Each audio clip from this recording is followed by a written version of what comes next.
Nangani na osenga na bango bayoka mawa mpona biso bafele baya kati na esika nzambe asunga bango apesa bango mbongo baya kotala biso mpe nzambe akosunga bango akobosana bango te bolamo bango basalela bofele oku bango bakoya nango bango mo bamona nango eza mokeme ya nzambe azomona nango ebele mpe nzambe oyo akopesa bango ezala ebele koleka na oyo bango mo bayaki nango yango oyo nga aza yango bezoya oyo mpe baza na bapays mo ya misika bayoka biso bafele toza liboso na bango tokosenga bango baya kosunga biso.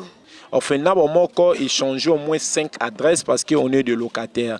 Quand vous êtes en train de louer, il y a toujours des difficultés. C'était pas là où nous sommes, c'est notre 5e adresse. Il y a Orphelinat. Première adresse, Nabiso-Daki, Nabadiading. On a commencé à Badiading sur l'avenue Ioma. Il y a de ceux qui nous connaissent là-bas.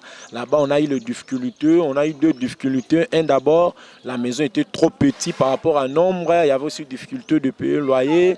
Tolongoyana, Banabaki, Makala, on a eu encore des difficultés de payer. Maluku, on a eu encore Maluku qui dans moi ferme mais bana bando vendre dans mauvaises conditions. Tolongo na Maluku tozu esika musu nase. Kuna on a eu des combats parce que vous savez orphelinat et Bergerabaté Béni. La 4e place, notre difficulté c'est que les voisins n'étaient pas contents de vivre ensemble avec des orphelins et c'est ce qui fait que Tolongo Kuna s'est retrouvé à la 5e adresse. On fait une bandit qui résiste depuis 2017 que la vision a commencé jusqu'à présent que l'homme de Dieu n'a pas abandonné. À travers orphelinat, il y avait des enfants qui n'ont pas pensé d'étudier. Grâce à il y avait des enfants qui tout prêts à perdre de virginité sans passer par viol mais par la volonté à cause de la souffrance, mais orphelinat est empêché.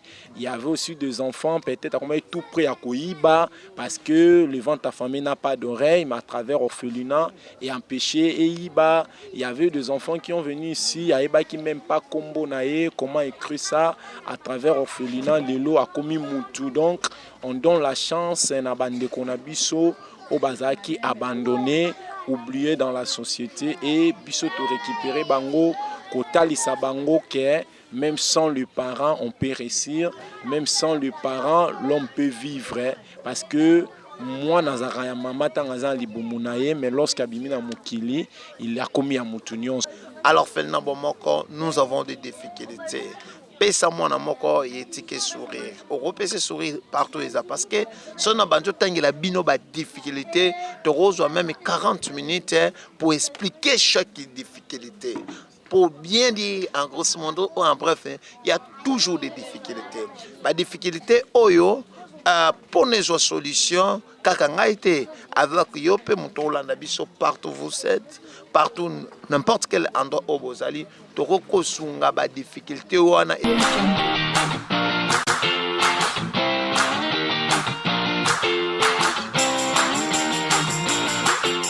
Salut chers internautes, bonjour, bonsoir, ça dépend de l'heure où vous nous suivez. Nous sommes en direct de la République démocratique du Congo, mais précisément dans la commune de Selembao. Nous sommes venus filmer un orphelinat. En tout cas, Dieu nous a mis à cœur. Il y a Sarabino, la difficulté au orphelinat. Et sali ko vivre ba souffrance na bango ba difficulté na bango awa tozali na orphelinat Bomoko na avenue Batete la numéro 5B na quartier Eradi na commune na Selembao. Là toye ko la kisabino ba difficulté na ba souffrance ya bana oyo to bengi ba orphelin ezali na cadre ya émission na bino les cris des orphelins. En tout cas Bible elobi na Jacques 1:27 la religion pure et sans tache devant notre Père Dieu Tout-Puissant est celui d'assister les orphelins et les veuves dans leur affliction. Yango biso chaîne nabino nation ya mbongo et quitte sur le terrain et l'axabino ba difficulté elakisa bino souffrance pour na bino boya en aide bosunga bana oya ba orphelin. Là na ko profiter déjà ko saluer bayangai bato batikaka nga te bazalaka na nga de tout le temps. Na la clé il y a Londres et Bruxelles. Il s'appelle Alain Fofana et faut perso toujours na Loré Mbumba ML na ma sœur Doma là na bayangai nyonso tu ba nono ya ba Cédric Bongala ba Zidane Yanguba ba Claude Batnanga nyonso tu. Donc il est là émission il y a lelo et ça vraiment bien. Donc bino moko bolanda ndenge to kodie to mona place et ils appena na lubuaku. Donc boya nangai elongo là je n'oublie pas moto asimbi machine oyo le Mitterrand Mulumba le Ben Laden. Donc oya ngai nazala kanayi tout le temps, sans oublier les caches Miguel ici Ozali yayo yangwana na louange l'américaine Cassia na pesio ma grande salutation na yo. Là tozali kokita bomona kitsa seza monene awa toza na commune ya Selembao ezali voisin na commune ya Mongafula. Donc bino moko bozomona déjà to commune na coucher du soleil. Donc malembe bozomona orphelinat là en hein? Donc à suivre nous sommes liboso ya orphelinat bomoko toko yamba bato bazali ko diriger yango toko tuna bango nini inspiraki bango et donc ba jeune lokola biso mais bazui initiative yako zwa ba orphelin. Donc orphelinat yango yo bino moko bozomona ba difficulté na bango. Donc boya en aide là tozali koyamba. Salut mon frère. Bonjour papa. Salut. Bonjour mon frère. Donc ici il y a une place tokoki ko fanda to beta penza et donc on va bien. Donc to yeba idée na bino boloba oyo ezali ko déranger bino. Problème ça tête to fanda na liboso frère. Nani Jojo. Jojo yo ça va quitter oh. Donc awa bino zanango émission télé-réalité hein. Donc bomona ndenge bayambi biso bozwa lupango eza monene bozwa lupango bomona ndenge pena ezali et puis lelo pena on dirait tolia vraiment awa vraiment donc lelo penza tomona vraiment bozomona mafufu et ali donc malembe je sais que boya en aide na ba orphelin oyoyo. À suivre que nous sommes en direct ndenge binomoko bomoni ndenge toye tozali en pleine émission sur orphelinat bomoko. Salut mon frère. Oui, salut. Est-ce que Okoki ko s'est présenté? Merci, je réponds au nom de Pasteur Enoch. Je suis l'assistant de notre président fondateur Merveille Wanzambi. Toujours travailler dans la vision Yakusunga ba faible conformément à la parole de Dieu, parce que c'est une œuvre sociale mais tout allez basée sur la parole de Dieu, malgré que ici c'est pas une chose de religion ou de groupe de gens seulement, c'est pour tout le monde. Et comme beaucoup n'abisso, c'est la parole de Dieu, c'est la Bible. N'engé Bible za ko confirmer biso na Jacques 1:27 que la religion pire et sans tache devant Dieu, c'est consister à visiter le veuve des orphelins dans leurs affections. Et le Seigneur avait mis au cœur d'un homme de Dieu, d'un jeune OEP à passer la souffrance, d'aider aussi les autres et à comporter sourire na belongi ya bato ba croya qui na venir te couper sa bango seconde chance à travers orphelinat. Il y avait des enfants qui n'ont pas pensé d'étudier, bazu grâce en tanga, il y avait des enfants qui tout prêt à perte de virginité sans passer par viol, mais par la volonté, à cause de la souffrance, mais orphelinat est empêché. Il y avait aussi des enfants, peut-être tout près à Koiba, parce que le ventre affamé n'a pas d'oreille, mais à travers orphelinat est empêché. Et il y avait des enfants qui ont venu ici, qui même pas combo nae, comment écrire ça, à travers orphelinat, l'élo a commis Moutou. Donc, on donne la chance à Bande Konabiso, au Bazaki abandonné, oublié dans la société, et biso to récupérer bango.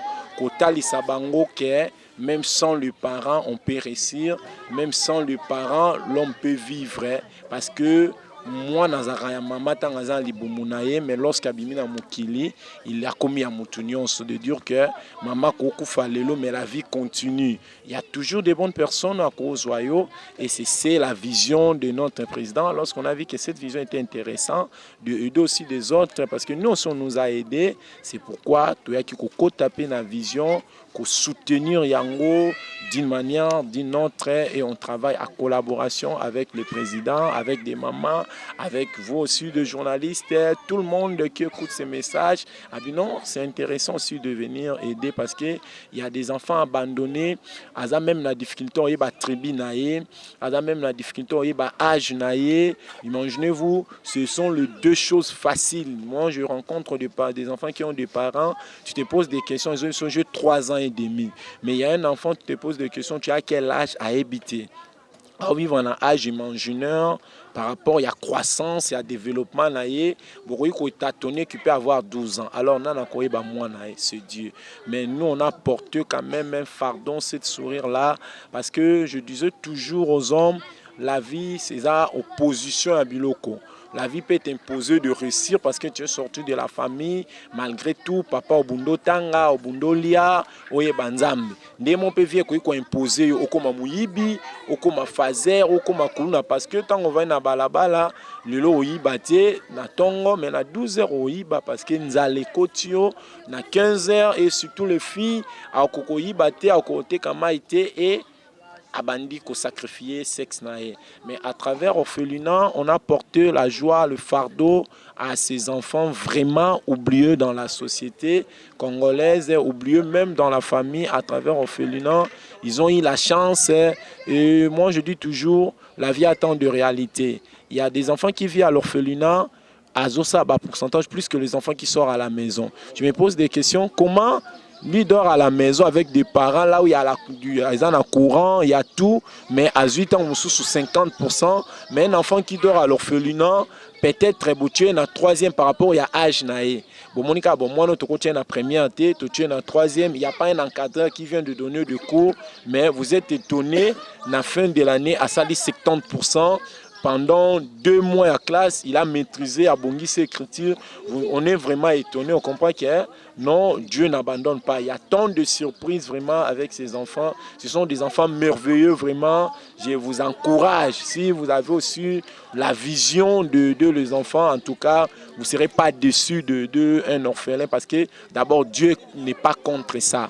C'est une œuvre que Dieu trouve bon. On va soutenir en haut, et c'est une bonne chose. Il y a tant de choses, il y a tant de réalités dans la vie. Aux hommes, ils ont la bande mususu soki au juillet tant on va dans l'orphelinat, toi-même tu comprends que cet enfant a Krova na balabala, c'est une réalité, circonstance moi la vie au tindi état c'est discipliné. Tu vous trouves que Azad a un caractère na emoko, a de discipline personnelle. Ce qui manque, c'était juste un encadrement, et à travers ici on encadre vraiment les enfants. Les enfants de l'orphelinat, bon mon corps comme d'autres personnes ici, ils sont là malgré de peu que le Seigneur bénit l'homme de Dieu, le prophète merveille Wanzambi. Il met ça à la disposition de ses enfants.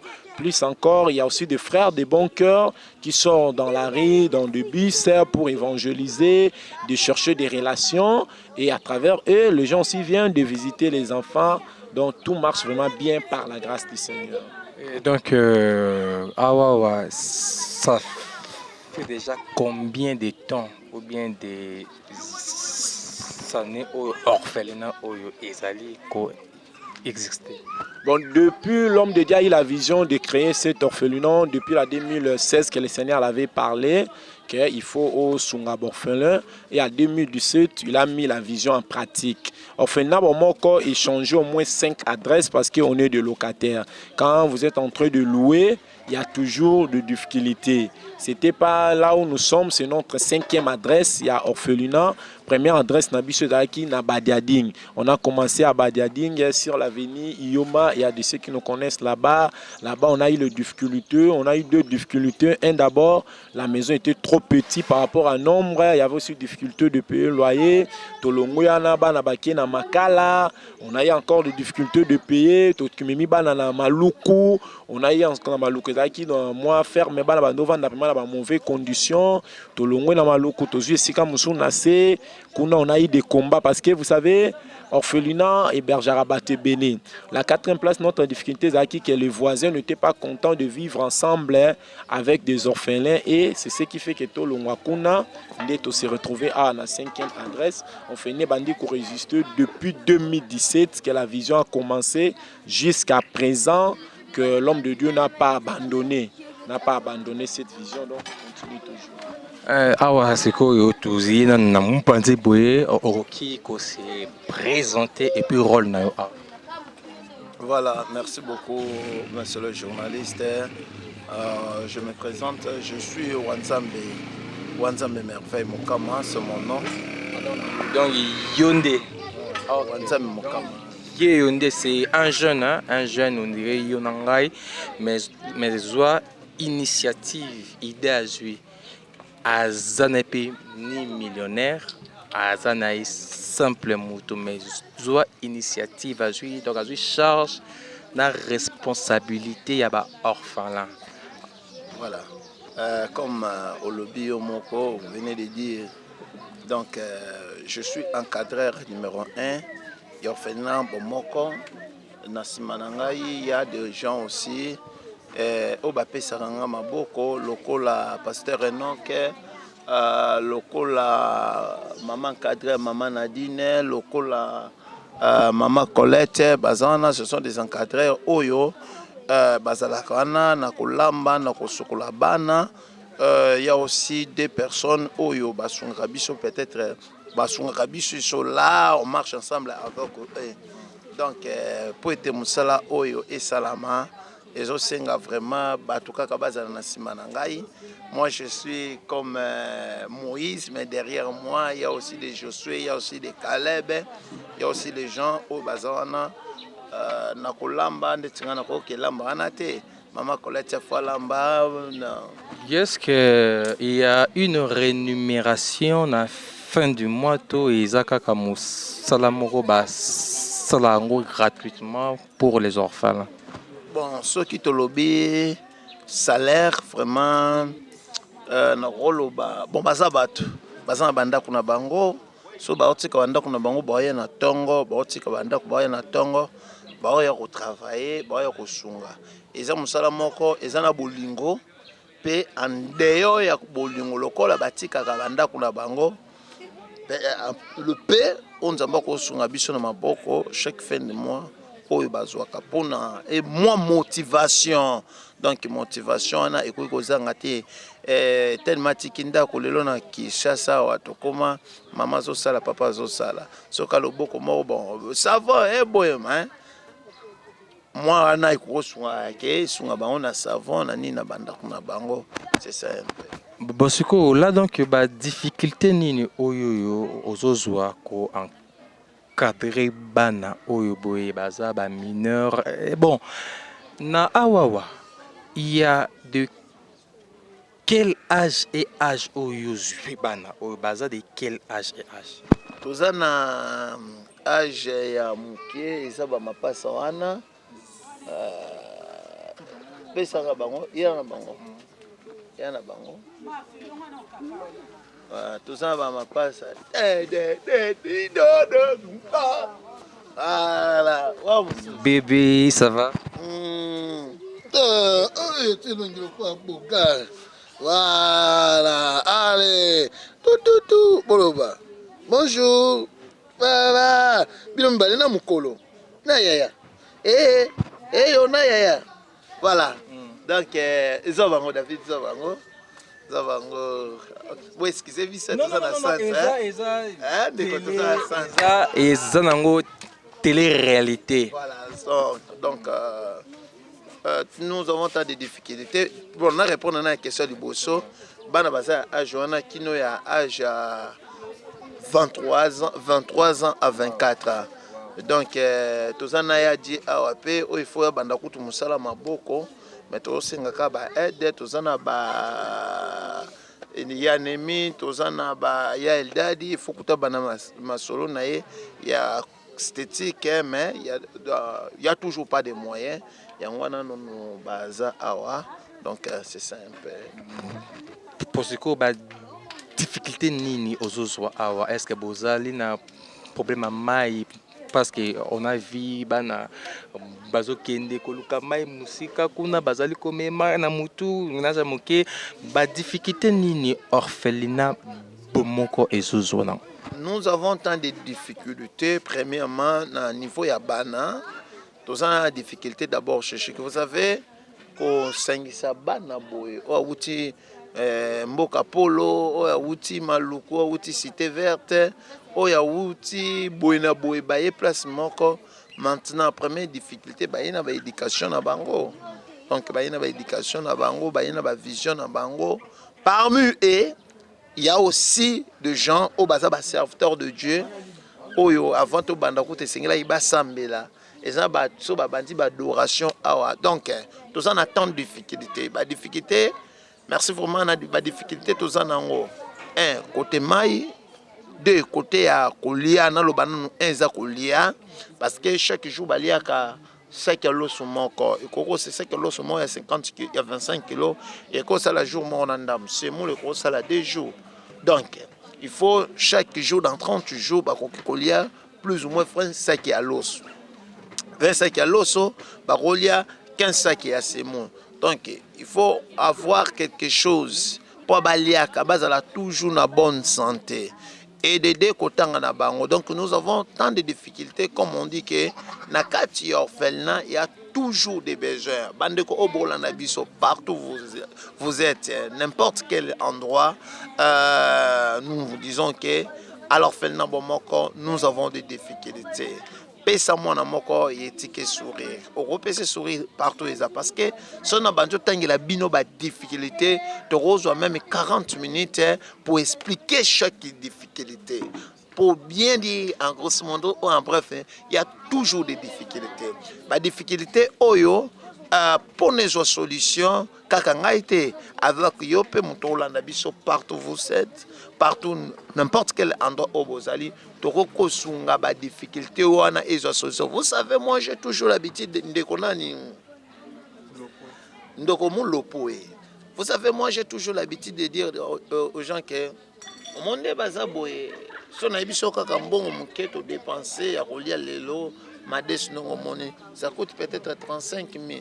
Soto bengi Maman Nadine yaka. Voilà.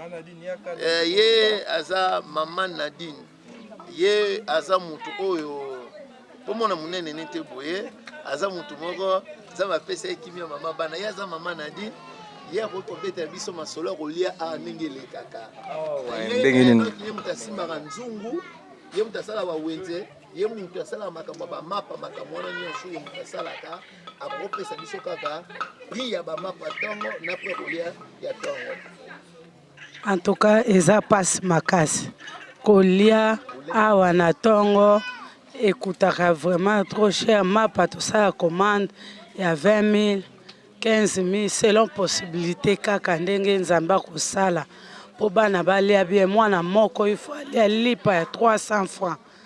Donc on a pourquoi tous obligés 30 000 wenze soki congélateur net eza ya kokauka boye oyo ya kosomba bomonika biloko ndenge ekomi soki balobi kilo ya cuisse il faut balia 4 kilos soki balobi soso il faut 5 soso po ekoka nombre bana kolia bien pondu pe ndenge ya jour ya pondu il faut somba pondu ya 15 000 12 000 konikisa bilo donc tosengaka soutien vraiment. Et lelo soki amsusu mama nya Kero Denise azali kolanda ou bien mama donc Olive ou bien batu ya bien kaka eloko nini yo okoki koyebisa bango mpona baya na aide awa. nazoyebisaka bamama motema malamu oyo nayeba banda na botama ntina okoli boye nga mpe namona na bilili kasi lelo nga mpe kolo apesi nga mosala nasala na bomoko nakuti bana awa ya kolela cri ya kopesa bango sourire bamama wana balemba te. Namona mama Denise asala bolamu, namona mama Olive bolamu, bamama ebele oh, bamama oyo nakoki kotanga baza kaka likolo vraiment Nzambe asunga bino kana motema wana po bosi botoucha déjà Nzambe bo continuer kaka. Oh, Bible ezoloba moto ako continuer kana bolamu Nzambe pa kosala ka bolamu na vie na ye foyer na ye na ba makambo na ye nyonso ekimelo malamu esaka wana kopesa sourire vraiment na bana bitike. Vraiment donc là tout moni moto alambela kabango dozozwa son temps alambela ba orphelin donc azali na bénédiction na ye epai ya Nzambe. Lelo soki mutu alingi aya awa expliquer adresse bien que mutu akouta msusu na boye to akouta boye akoya ndenge nini. Bon, orphelinat Bomoko, Dieu nous a fait grâce, nous allons vraiment au milieu de la village. Cela veut dire pour nous comme Panabiso et ça facile dans tous les 4 districts qui y a ville province à Kinshasa. Donc outa na Tiango, outa na Moamba, Lukunga, Funa. Vous n'avez pas la difficulté. On a besoin de Tangambu ya Tiango. Outi Tiango, Lingo ya boya partir à Massine, na bani beaucoup mika na rompinga ba. Donc, so komika na rompinga ba, vous avez transport et zo qui n'zele à Monga Fula. D'ailleurs, comme référence, toko bato hôpital à Mukole. Donc, sur l'équipe de Mukole, puis surtout na arrêt full. So komika na arrêt full sur l'avenue Batete là, ils sika yorbungate et so na prince na 20 na prince vraiment na bypass au monde a peut tuer panneau na biso comme référence aux allez ko conduire bato. Bato ba uti ba magasin bande ko na biso ya banda loningo ya obiono na okindela onzela ipeni. Donc sur l'équipe à cité verte bando poussana au komano na refoul donc vous allez première avenue à Prince dès que zo komana foule tout ni avenue Batete là ils a esika urbani. Donc sur aux a des jours tout ni ga na rien orphelinat bato ba conduire facilement vraiment c'est pas grave. Vraiment donc là tout bandit déjà cité s'il y a moi 2 3 enfants oyo bakoki koleka baloba moi message et pas donc il y a ba maman ba tata moi message asiaka. Comment tu t'appelles? David. Est-ce que okendaka peut vraiment réellement dans qui classe? Nakendaka. Est-ce que ozoaka penza? Nzamba asunga biso tozwaka. Oza na classe ne? 5e. Est-ce que ceux qui na meki ko tout non moi dès le mot au répondre? Nzamba asunga na ozwanga. Déjà donc ça bien nini oki koloba na bato bazali kolanda yo moi message tant que moi na pour na baya. Mpona ngai na osenga na bango bayoka mawa mpona biso bafele baya kati na esika oyo Nzambe asunga bango apesa bango mbongo baya kotala biso mpe Nzambe akosunga bango akobosana bango te bolamu bango basalela bafele oku bango bakoya nango bango mo bamona nango eza mokeme ya Nzambe azomona nango ebele mpe Nzambe oyo akopesa bango ezala ebele koleka na oyo bango mo bayaki nango yango oyo nga aza yango bezwa oyo mpe baza na bapays mo ya misika bayoka biso bafele toza liboso na bango toyo kosenga bango baya kosunga biso. Vraiment donc là to komiko kende penza na suka moi message afin yoza visionnaire moi message et puis soki bana bakoki koya ko sala moi prière moi nzembo et ko aider biso et puis tout le monde qui peut donc biloko ezalaki awa soki tokoki kolia biso nyonso donc assemble vraiment parce que t'es rien donc na lié tellement na natamboli na oti musika na bien yo oyambi oui ngana ko ngai oui ndoko bakisa na nga mais il faut nalia nanu pour nalia na ba orphelin quand même il faut nalia na ba orphelin donc nalia na bango moni kolia na ba orphelin ezali ko créer amitié moko ezali ko créer loko moko. Voilà, merci vraiment notre frère Moulopoué. Vraiment, notre message est tellement court. Yeah, frère, tu peux ça étiquer sourire quoi? Tu peux ça étiquer sourire. Nzamba ko pambolo yaya. Tala, oye bien. Ba musulman ba bengango bande ko na biso ba musulman ba bengango sadaka. Cela veut dire quoi libonza ya mawa? Sado. Ah, sado. Libonza mawa. Libonza mawa. Cela veut dire biso ba chrétien na yebi verset moko biblique pasteur Osunganga Actes des apôtres ceux qui combien ba bengi mutono comme Nicodème, Corneille. Hein? Bible lobi mutono bandoko sani bandoko sa bolam. Nzamba ke mona Pierre. Abise Pierre ke kende ko yebise lo sambo nene misale malamu eyokane pa na nzambe. Cela veut dire quoi? Naïbi moi si moko na Bible comme on est Tabitha Dorcas akufa. Mais assez quoi à cause de nini? Ya misala malamu. Bon, on a fait sa témoignage nanga na 2018 pardon, na kota hôpital na sali 1 an et demi ba yesanga poison. Poison on est qui destiné pour na ngate qui destiné pour na mutu mususu. Docteur alobi ke nenge za bo esili pour na yo. Au lieu pour 1 année et demie na mbet hôpital na boujaka te sili donc esili ba signé déjà nyonso ke pour na mutu esili. Oh, yeah, ngana kufa na kufi mais na zolota na ndoto na ngana kokufa mais na omona bana mike bazo ganga ande ko molopo bana mike bazo ganga yaka ko kendete yaka ko kete so ko tika biso muntu liboso na nga albizonga musala eza kuna sengele osala pona bana wana mon frère na loba noke misala malamu egangaka Tabitha Dorcas akufi mais misala na malamu yeah papa bino nyoso bozolanda biso boko ko soutenir bana on a 081 41 91 689 on a le numéro na biso ya Vodacom M-Pesa partout vous êtes à Lubumbashi na France en Europe partout plus 243 81 41 91 689 okoko sunga biso pe na numéro au plus 243 85 25 48 067. Mais si vous avez besoin, il y a une émission, il y a une information, sur WhatsApp, plus 243 9085 398. On est le numéro na biso ya WhatsApp na ça ndeko mo lopo bo affichangwana bo affichangwana benga biso contribution na yo ya Bible lobi et celui qui donne à un orphelin prête à l'éternel a déficit Nzambe. Bible lobini et le Dieu Nzambe alors ko futaka en temps convenable ya mama na loba mbino loko moko mufuti malamu eza Nzambe.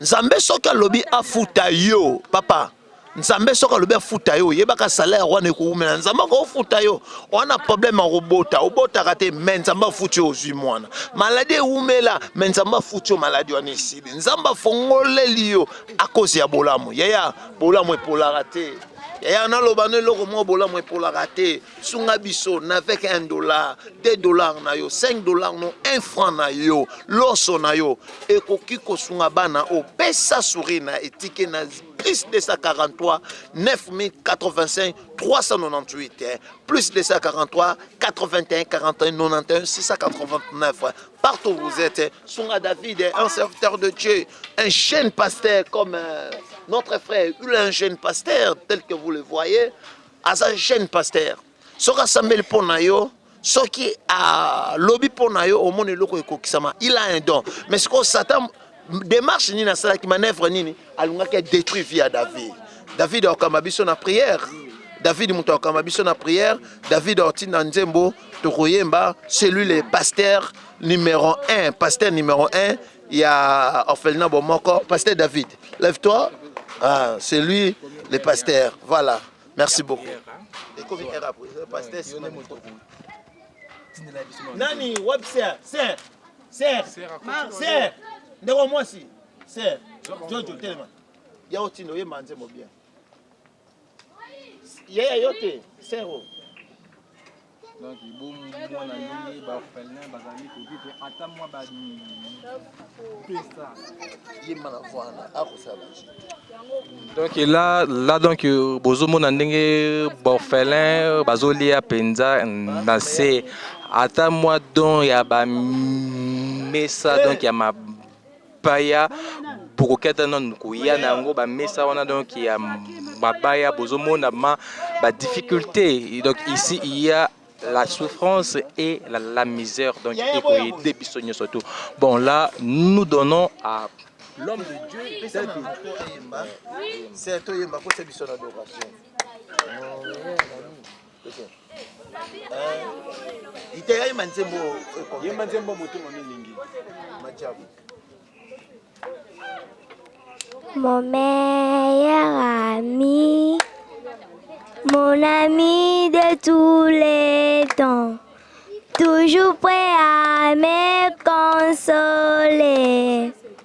Yahweh, mon meilleur ami, mon ami Nangaya Motema, à côté Sanga na famille Bonjabe. Na betelo lisolo ya camarade nanga Zalaka lisusu camarade tem Akoma na ye famille nanga ye Il est mon meilleur ami Son nom c'est Jésus, son nom c'est Jésus Mon meilleur ami Jésus mon meilleur ami, Jésus mon meilleur ami, Papa ngana yo toza na masolo ebele. L'homme de Dieu va prier maintenant. Tokangi miso. Tokopesa Nzambe merci na ndenge abateli biso nyonso kati na esika oyo asungi biso abombi biso pa komisi biso na pokwa ya lelo abateli biso na bandeko na biso banda journée ya lobi pe makambo ebele ezalaki ya makasi bitumba ezalaki ebele Yesu Masi alongisi biso yango tokopesa merci tobondeli Seigneur Merci papa. Ndo bateli biso ndo komisi biso na merci papa. Na yoko peso merci. Ezana ebele bakufi papa na yoko peso merci. Bisa kombo na oyo ndo zali mokonzi kolo yeba kosunga bana na o Seigneur yo lobi otika ka babitike te Seigneur yo lobo zali défenseur aba ozali de lobi ozali défenseur aba bebe ozali papa ba fele papa otika ka bana na o te Seigneur na maloba na yo loba ki pe kolo yeba kosalela yango kotika biso te po ete yo ndo zali mokonzi na biso Seigneur au nom puissant de Jésus. Tokosenga mawa Nzambe yeba kosopa na kati na esika oyo mawa na yeba kosopana na banzela ba partenaire mawa na yeba kosopana na banzela ba papa biso tozala na bango kati na esika ba papa balukaka moye biso tolia moye biso tozala na esengo moye oyo biso balukelaka biso tozala na esengo ntango nyonso yango tokosenga mawa na ye tobondeli Seigneur na kobela mawa na o Seigneur palola na kosenga mawa na o Oh Jésus apalola na kosenga na okolo ndo zali mokonzi kolo na kobela maana o Seigneur au nom puissant de Jésus-Christ Nazareth kolo maana na bandeko na ngai maana na baleki na ngai au nom puissant de Jésus totika likimia Seigneur Jésus-Christ de Nazareth kolo ndo zali mokonzi maloba na onde zali puissance kolo yo ndo zali docteur na ba docteur nyoso biso tong awa tobelaka awa tomelaka kisi soki tomeli kisi premier jour pe tobikaka na kombo na o Seigneur soki kombo na o te satana ko profiter na sima na o Seigneur soki topesi yo mokongo yo mpo kopesa biso mokongo Seigneur. Yango wana topesaka yo mokongo te yo mpo otikaka biso te Seigneur. Yango na ye kodore kombo na yo po ete kombo na yo nde ozali pouvoir na bapouvoir nyonso. Yo nde ozali nganga na banganga nyonso. Yo nde ozali mokonzi. Yango na ye konetola kombo na yo. Amen. Là donc binomoko bolandi Bolandi du début à la fin. Là nous sommes arrivés vraiment à la fin de cette émission de Komnasuka. Et là je n'étais pas seul na mutunangai amikolo yo assistante nanga penza wazalaka toujours nangai moi dédicace après tout. Mabela malamu ya kolona mbongo na yango yo bino ba partenaire partout Alexandra Nganza depuis Canada esika malamu ya kolona yango yo esika malamu ya kolona mbongo yango yo muto alisa ka orphelin akufaka nzala te pe azangaka te. Merci. Là je vais saluer quelques personnes je salue Alex Nganza depuis Canada. Bah, gros bisous à toi. Je salue Rosie Odia Rosette, mon partenaire privé. Et sans oublier Christelle Lomboto. Tel est ce que l'on a bon yango. Champagne les on a soukate. Et si comme malamu yo chambo on a angé yango. Christelle Lomboto, moi c'est à Pembe. Bisous, à la prochaine. Et moi de 3 ans. Oui, merci. J'ai béni Dieu pour la grâce, pour votre présence dans l'émission. Na Pesimbote na Maman Niket, c'est une femme qui nous soutient toujours. Na Pesimbote na bébé Hebron, bébé Christian, Maman Fallon. Na Pesimbote le 13, je vais fêter l'anniversaire de ma maman, Béa Binda Paka. Je salue ma mère et je salue tout le monde qui nous aime, qui vont suivre cette émission. En tout cas, tous appelés à Posa Nabino. Merci Penabino. Donc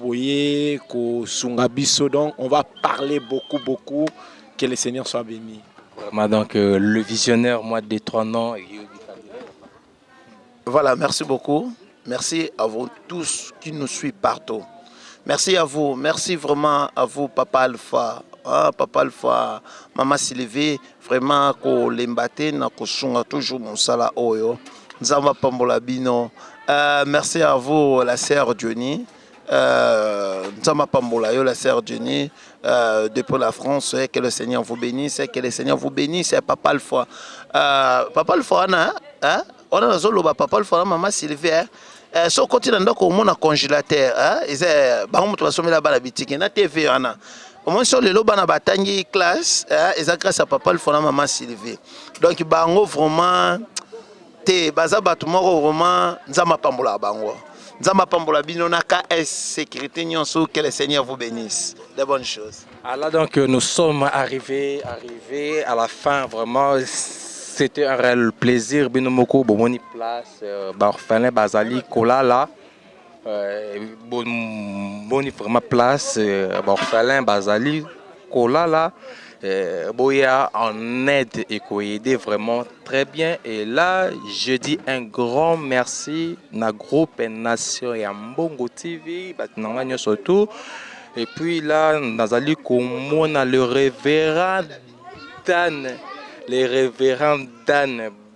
Bakajika ya Katanga na pesio ba salutation na bana nangai na Felicia, na Owen pe na Eline, et puis na Maman Ketia Kamba, wazali ko encadrer bango na pesi ba mbote. En tout cas là, on se retrouve na numéro mususu ya orphelinat Bye.